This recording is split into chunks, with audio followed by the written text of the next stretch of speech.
Bom dia a todos.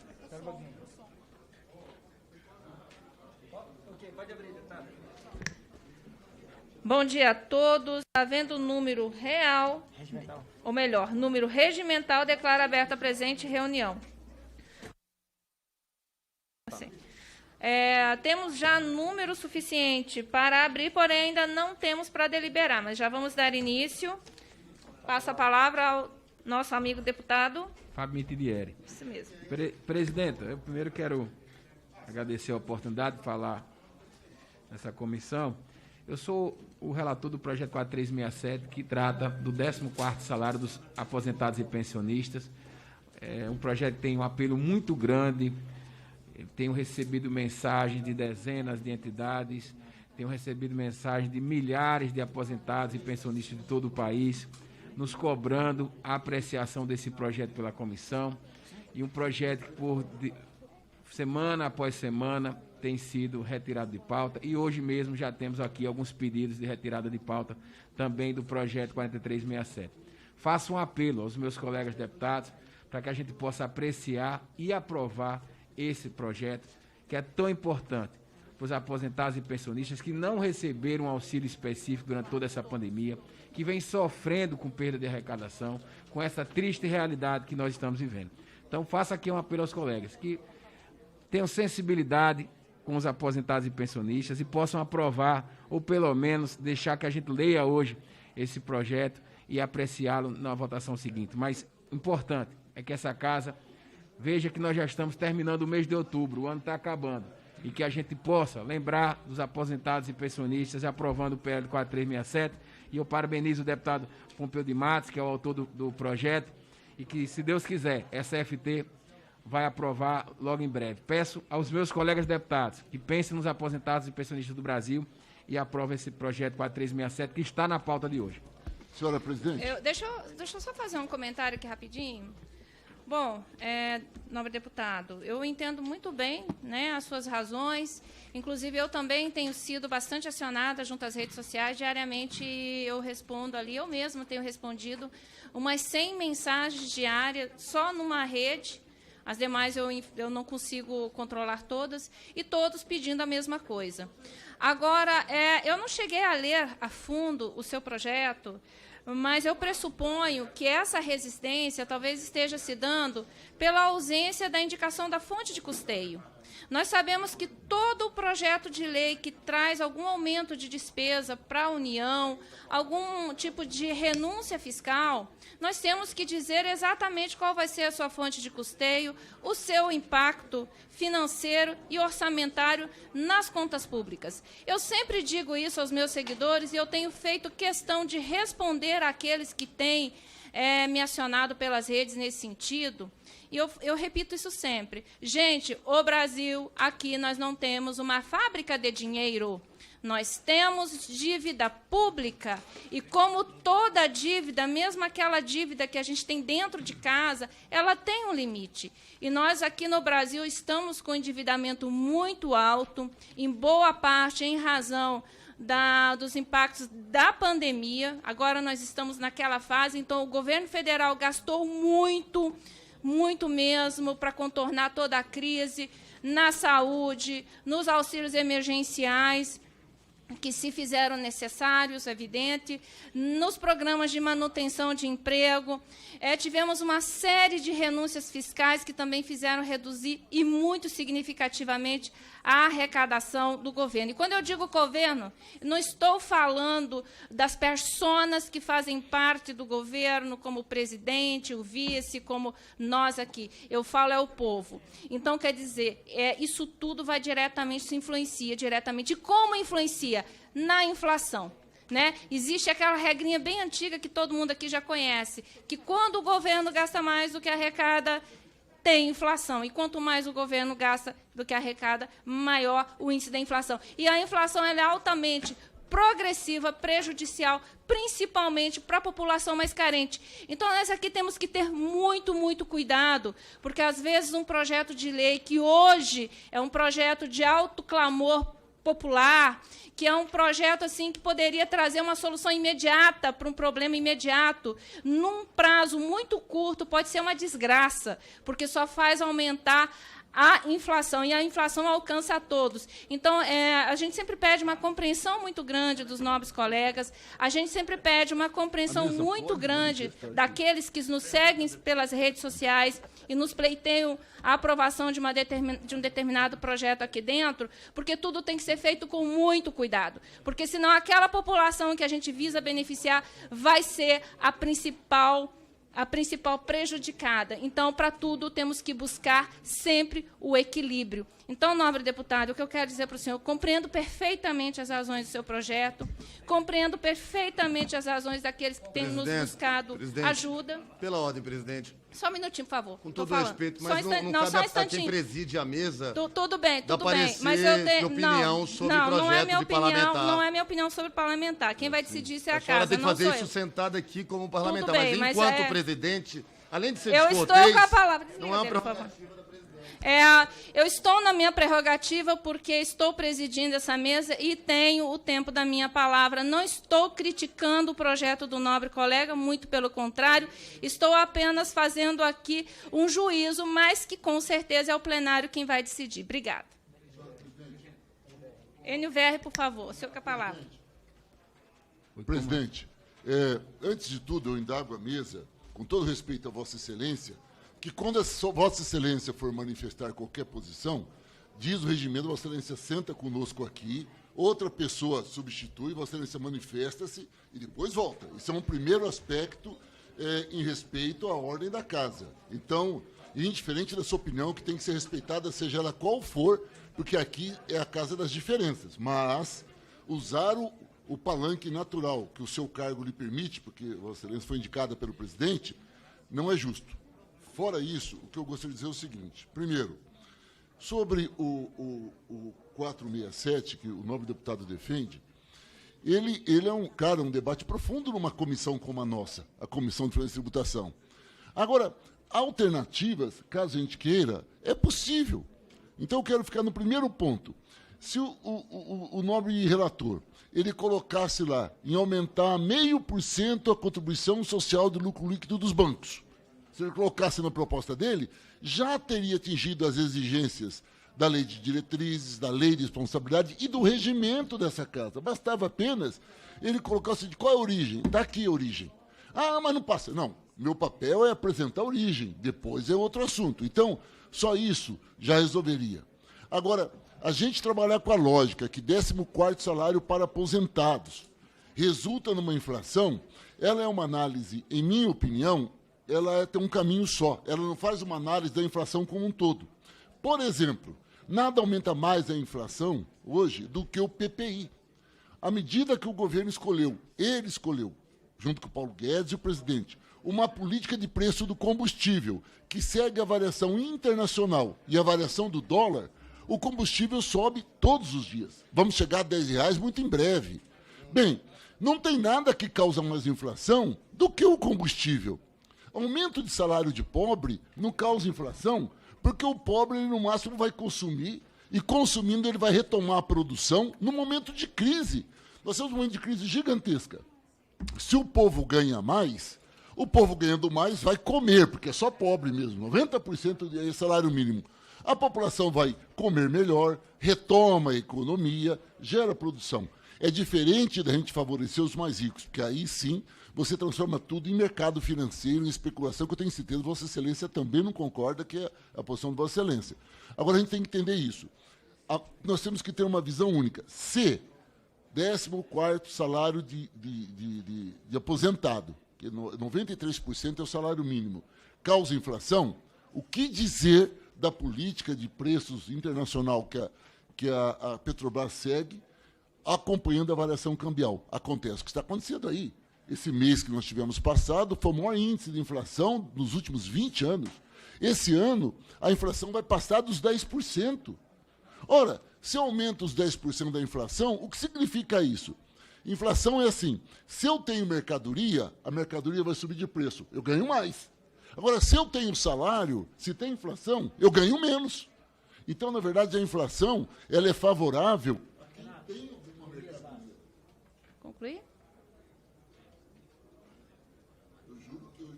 Não fui eu, não. Não, pode assumir. Eu sei, deputado, eu que estou fazendo uma brincadeira com Vossa Excelência. Desculpe, mas...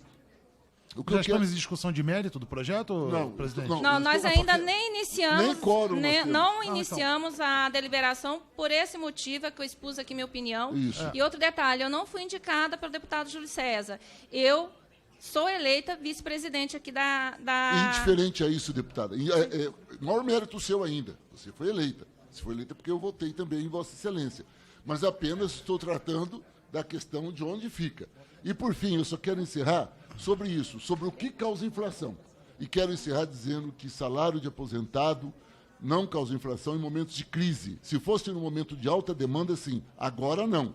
Agora, variação do preço do petróleo, esse sim, causa muita inflação. Obrigado, presidente. Pela ordem, senhora Como relator, presidente. só para eu concluir. Não, já vai voltar. Só alertando aqui quem estiver nos assistindo que a reunião ainda não iniciou, né? Nós não temos quórum ainda, nós estamos numa fase de debates que, inclusive, eu entendo como super interessante.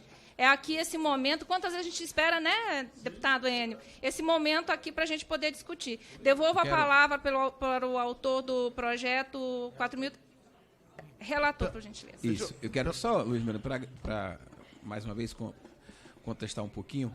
Primeiro, como foi dito o deputado Enio, o pobre ele não guarda dinheiro, não. O dinheiro que ele recebe, ele reinveste todo na economia e esse dinheiro circula na economia. Quando essa casa quer, ela acha os caminhos. Nós estamos estourando o teto mais uma vez. Agora, para aprovar o Renda Brasil. Nós estamos buscando o PEC do precatório para resolver o problema do governo, para botar o Renda Brasil, que muita gente está chamando de eleitoreiro, mas que é importante para as pessoas que mais precisam. Então, quando se quer, se acha o recurso. E o que nós estamos falando aqui é de recurso para quem mais precisa. É para pobre, é para aposentado, é para pensionista, para aquelas pessoas que querem e precisam botar a sua comida no prato e não receberam auxílio do governo federal. Então, todo tipo de justificativa é plausível.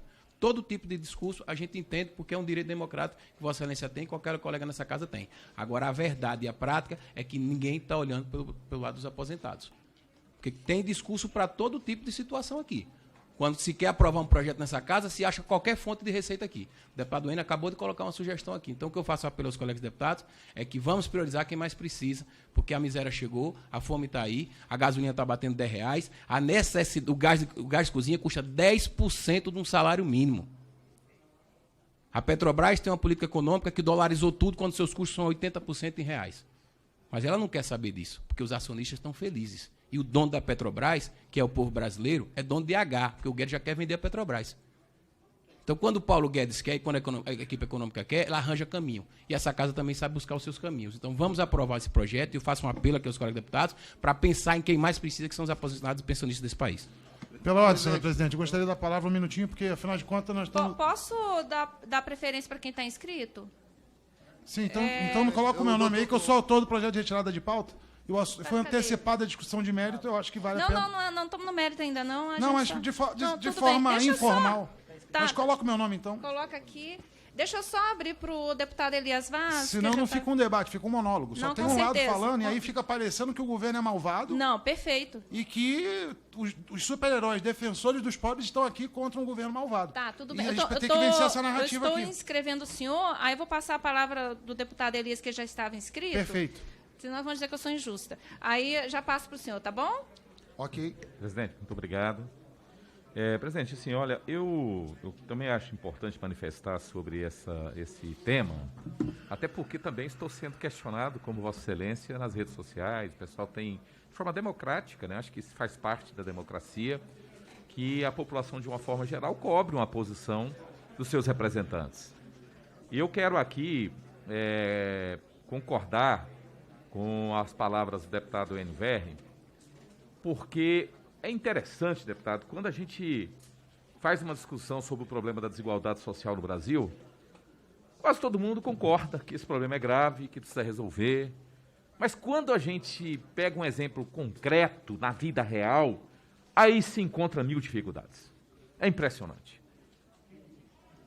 Aí se diz problema fiscal, problema disso, daquilo, que vai gerar uma crise econômica, aí vai dizer que o trabalhador que vai pagar a conta no final. Quer dizer, se arruma tanto discurso para continuar as coisas como estão. O deputado Aniver deu apenas um exemplo aqui. Mas nós podemos ter muitos, né?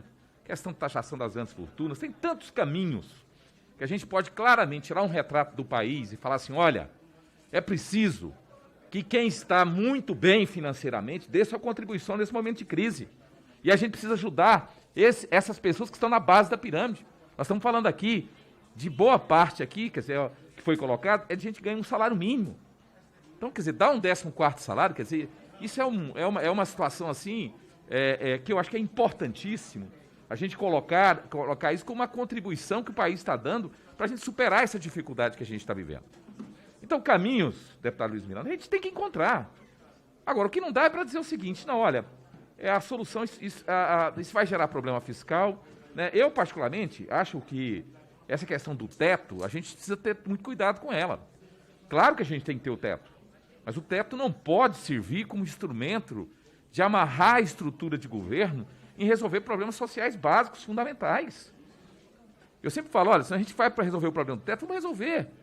Vamos resolver o problema fiscal, porque o problema fiscal não está só na hora de gastar, está na hora de arrecadar. E todo ano nós temos uma renúncia fiscal de quase 400 bilhões. E que muitas vezes quem é contemplado com esse benefício, na maioria das vezes, são grandes empresas. Será que a gente podia reduzir um pouco isso, deputado Luiz Miranda? Reduzir um pouco essa questão da renúncia fiscal? Exato. Seja na área petrolífera, seja nos bancos, seja... Quer dizer, então é preciso a gente enfrentar essa discussão. Então, é questão da própria... Uma discussão que nós fizemos aqui, a tal das operações compromissadas, que custam aí em torno de 60 bi todo ano.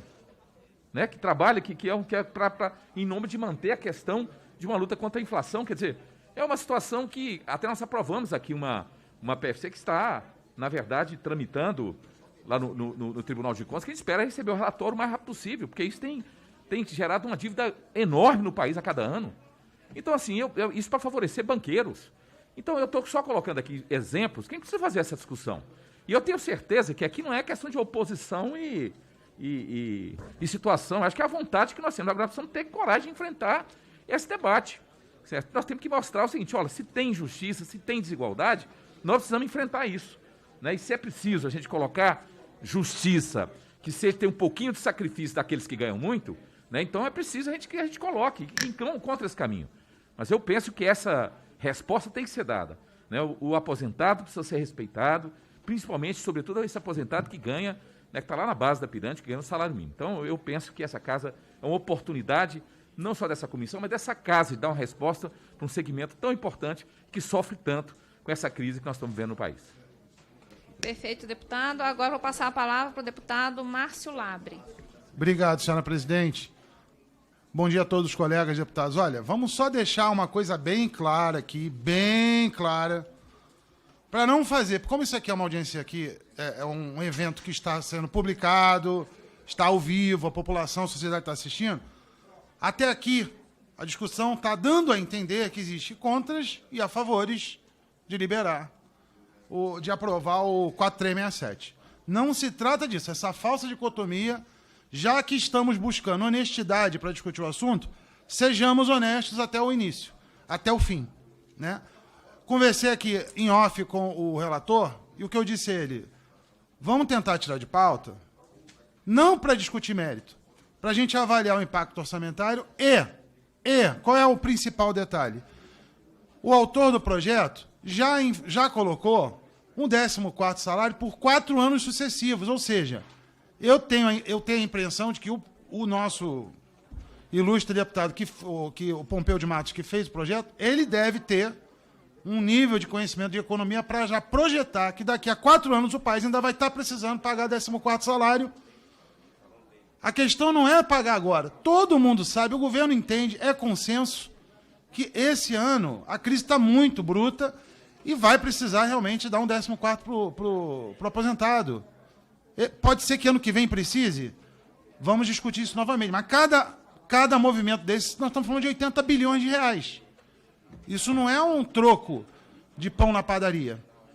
E é claro que existe a sensibilização por isso, só que nós estamos ainda enfrentando a dificuldade de equalizar o Renda Brasil, a fazer esse ajuste aí dos R$400 do auxílio emergencial. Não conseguimos nem terminar essa discussão e nós já estamos colocando a questão 14º como algo, um dogma que não pode ser discutido. Não, nós já estamos discutindo e já se entende que existe, de fato, uma necessidade, tem que ser feito esse ano, não há discussão quanto a isso. Agora, o projeto fala de 4 anos, pô. E aí, tem que apontar como é que vai pagar isso aí. E por que o nosso ilustre autor acha que daqui a 4 anos nós vamos precisar, dando que dá, esse apoio para o aposentado, se a economia não pode andar sozinha. Se nós não vamos estar em outro patamar. Se Deus quiser, nós já temos que estar numa outra situação econômica, da qual não se precise de caridade do Estado, que as pessoas possam, com a sua dignidade, produzir a sua própria renda, que é o que nós desejamos. Nós, como parlamentares, estamos aqui para promover, fomentar que esse país consiga, a sua população, andar com as próprias pernas. E o Estado ajudar na medida em que as necessidades surjam, mas nós não podemos ficar vivendo permanentemente em estado de calamidade e de necessidade. Muito obrigado, senhora presidente. Exatamente isso que eu falei no meu momento aqui, que ninguém é contra a ideia em si. Nós temos que atender à tecnicidade, igual eu disse para ele, que eu tenho conversado com as pessoas que vêm ao meu encontro. Nós temos que discutir a fonte de custeio, como que vão pagar essa conta. Definido isso aí, evidentemente que o projeto nem sequer vai ter resistência dentro dessa casa. Porque a gente tem sempre que buscar esse equilíbrio fiscal, justamente para não prejudicar a parcela mais sensível da população, que é aquela mais carente, Obrigado. A mais pobre.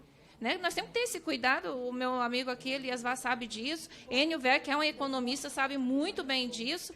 Então, esse é o detalhe. E eu acho que isso dá para discutir, dá para levar adiante, dá para chegar num senso comum. Agora é o deputado, nosso colega Luiz Miranda, por favor. Obrigado, presidente. Agradeço ao deputado Ali Silva e a todos os deputados e deputadas pela oportunidade. Eu quero fazer algumas observações. Primeiro, que a forma com que o deputado Márcio colocou aqui é o que nós esperamos de um parlamentar que quer defender o governo. Não é dizer não, é dizer como podemos fazer e de uma forma que se adeque ao orçamento, que se adeque à realidade do país, mas também não podemos esquecer que quando falamos de aposentados, esses não estão no mercado de trabalho. É diferente do auxílio emergencial. Então a diferença é gigantesca, porque ele não está no mercado de trabalho e nem vai voltar ao mercado de trabalho. E você tem uma inflação de 30% real hoje no supermercado, em alguns locais até maior. O poder de compra desse aposentado, aquele que vive no limite, ele não conseguiu pagar suas contas certamente. E muitos desses não têm outra oportunidade, digo agora, para esse ano, se não for um 14º salário. Então fica difícil não apoiar, mas também fica difícil apoiar para um ad eterno sem você ter fontes de custeio, como muito bem colocado pelo deputado Márcio. Então aqui, e acho que o Enio, o Eli, a Alê, todos concordam que a gente tem capacidade e condições de criar a solução nessa comissão, inclusive apontando uma fonte de custeio que seja para esse ano. Ano que vem, vamos cuidar com o mesmo carinho. O que não podemos fingir é que não aconteceu, infelizmente, uma inflação real, infeliz, essa é a palavra correta, na ponta, no supermercado, que atingiu principalmente os mais pobres. E, em especial, os aposentados, que não têm condição de voltar para o mercado de trabalho para tentar fazer uma hora extra, fazer um trabalho extra, para poder recuperar essa perda, que muitas vezes é o dinheirinho para comer. Aquele que paga aluguel, que tem suas despesinhas, seus remedinhos, sobra ali o dinheirinho para comer. Isso não é ser populista, isso é ser realista. O 14º salário é uma composição, é uma reposição daquilo mínima. Nós estamos falando de menos 10% que estaríamos devolvendo para o aposentado ter o mínimo de dignidade no final desse ano. Eu acho justo, meritório, mas não podemos nos ocultar que o deputado Márcio colocou aqui de uma forma esplêndida. Temos condição, sim, de apontar custeio de uma forma correta, consciente, sem exageros, sem populismo para daqui a 4 anos, mas realístico para atender o aposentado hoje. Porque assim passa. Porque se tentar ficar na pregação para fora, não passa. Fica bonito para gravar no YouTube, fica bonito para agradar quem está assistindo, mas o 14º não vai chegar esse final do ano para o aposentado. Então, além de ser muito bem colocado, enquanto o senhor falava, Márcio, estava aqui, ó, o Enio, que é do PT, concordando com o senhor. Em parte que o senhor está correto, porque cuidar do orçamento é cuidar do dia de amanhã da população, é evitar que nós tenhamos problemas ainda mais graves, que, infelizmente, quando não são administrados da forma correta, chegamos no momento que chegamos aqui, em ter que discutir o que cortar e não como conceder. Então, agradeço a todos, mas gostaria, sim, de me posicionar a favor do projeto, mas que possamos juntos encontrar uma solução para que ele seja unânime aqui dentro da comissão. Obrigado. Então, fica aqui a sugestão do senhor. Vamos trabalhar todo mundo junto? Chegar num Presidente. texto que não encontre resistência e que atenda a tecnicidade da casa. Vossa Excelência, me permite um minuto? O que o líder, representante do governo, diz é o seguinte, eu não quero colocar palavras em sua boca. Esse ano nós temos um problema concreto, que é a vida desse povo. Vamos sentar, vamos achar esse ano, abrindo o canal para a gente discutir o ano que vem. Concorda? Porque Por isso o pedido de retirada de pauta, porque tal como está o projeto, já está contemplando Sim. 4 anos. Só por isso. Só queria dizer, líder, eu falo com autoridade. O que a gente precisa tira da pauta para ganhar tempo e Deus sabe o que vai acontecer. A outra é a gente sentar com uma equipe técnica. Não vai. Então, mas uma equipe técnica, então, assumida, para fazer isso, que traga na próxima reunião coisas concretas. Mas só está isso. com infringência no 113, no artigo 113. Por isso Isso que aí tem que tem que conversar. ser resolvido, que é o impacto Claro. orçamentário. E por fim, a tecnicidade. presidente, não sei o que está acontecendo na CFT, a gente nunca debateu bem assim, faz tempo que a gente não faz um bom debate, mas o nosso povo não veio, né? E já são 11 horas. Então, meu querido deputado Enio VR, não atingimos o quórum regimental. Portanto, encerro a presente reunião e convoco reunião de audiência pública para a próxima quarta-feira, dia 3 de novembro, às 9 horas. Muito obrigada aqui a todos que nos acompanharam pelas redes, que nos acompanharam aqui presencialmente. Até mais.